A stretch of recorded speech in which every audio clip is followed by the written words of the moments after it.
But tomorrow, tuloy ang hearing ng Blue Ribbon Committee.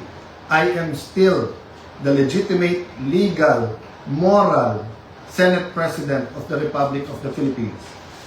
There is still functioning committees. We have to hear the testimonies. Invited po, pati po yung mga gumawa ng illegal ngayon. You can try to stop us, but you will be stopping the Filipino people. I warned everyone about this from day one.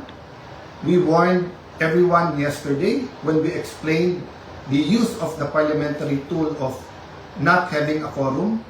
And kaninang tanghali, habang kausap ko po si Senator Marcoleta, I asked everyone, please pray, kasi at that time, balita po namin na nag-step up sila sa pagsasabing wala na yung kaso nyo, sumama lang kayo or pumunta lang kayo ng session hall.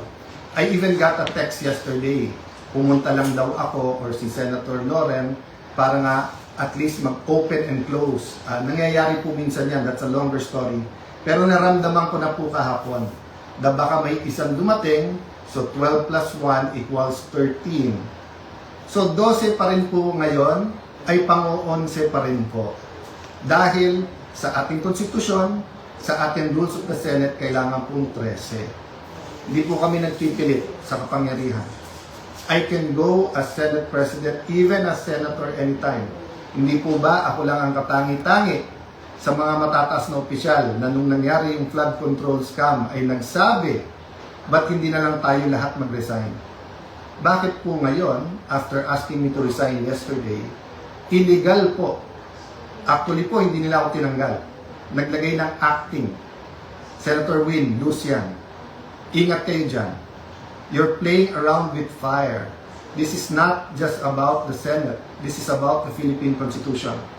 Mga kababayan, sabi nila, ginawa nila to kasi naipit ang trabaho.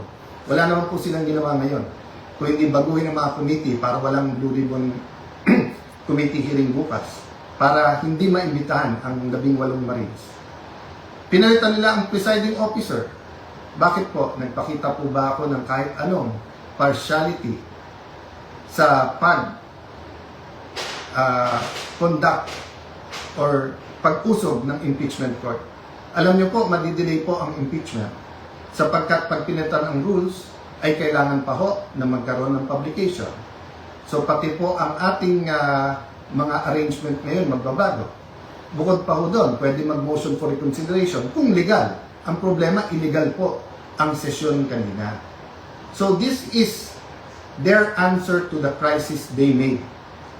From May 11 till now, crisis after crisis, pinapasok yung NBI noong May 11, binaboy din tayo noong May 13, pagkatapos issue after an issue, at ngayon naman po, instead of a simple adjournment sine die, kung saan meron tayong isang buwan na magtrabaho mga committee, pagkatapos kung umpisa na natin ang impeachment, they're going to bring the Senate and the country into a political crisis. Ako'y nakikiusap sa lahat. Correct your mistakes. Wala namang problema because I issued an advisory kanina na nakasine die tayo. The country is already in economic crisis. Hindi lang nararamdaman to ng mga upper class.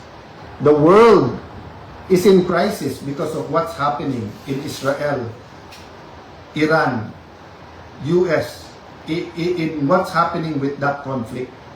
Marami pong naghihirap na, mas maraming maghihirap pa.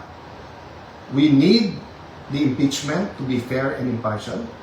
We need to investigate the flood control scam in a very impartial way that will be satisfactory to all our people. And we need a functioning Senate, an independent Senate. Huwag niyo po kaming alalahanin mga kababayan. Okay po ako. They can try to remove me, they can kill me. But they will not kill the idea of a democratic Philippines led not by men, but by laws, led by the Philippine Constitution. Kung sabi niyo po at natatawa yung iba that the Senate is under attack, 2023 pa lang ho, yung PI, gusto pong amendahan yung Constitution.